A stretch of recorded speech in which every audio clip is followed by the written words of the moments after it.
நம்ம ஊர்களில் சாலை ஓரம் வயல்வெளி அருகே சின்ன செடியாக வளர்ற ஒரு மூலிகைதான் கரிசலாங்கண்ணி. இதோட இலைகள் பச்சை நிறத்துல இருக்கும். பூங்கொத்துகள் சின்ன வெள்ளை நிறத்துல இருக்கும். செடி சின்னதா இருந்தாலும் இதோட மருத்துவ சக்தி ரொம்ப பெரியது. குறிப்பாக மஞ்சள் காமாலை, கல்லீரல் வீக்கம், உடம்பு சூடு அதிகரிப்பு மாதிரி பிரச்சனைகளுக்கு சித்த மருத்துவத்தில் இது அதிகமாக பயன்படுத்தப்படுது. இந்த மூலிகை இரத்தத்தை சுத்தப்படுத்த உதவுது. உடம்புல சேர்ந்த விஷங்களை வெளியேற்றும் தன்மை இதுக்கு இருக்கு. அதனால அடிக்கடி சோர்வு, பசியே இல்லாத நிலை இதற்கெல்லாம் கரிசலாங்கண்ணி நல்ல பலன் தரும்.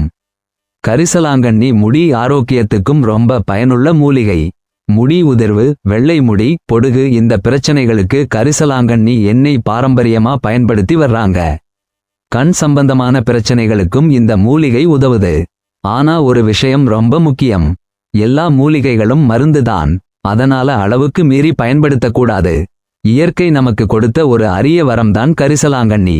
சரியான முறையில் பயன்படுத்தினா உடல் நலத்தை பாதுகாக்கும் ஒரு சிறந்த மூலிகை இது.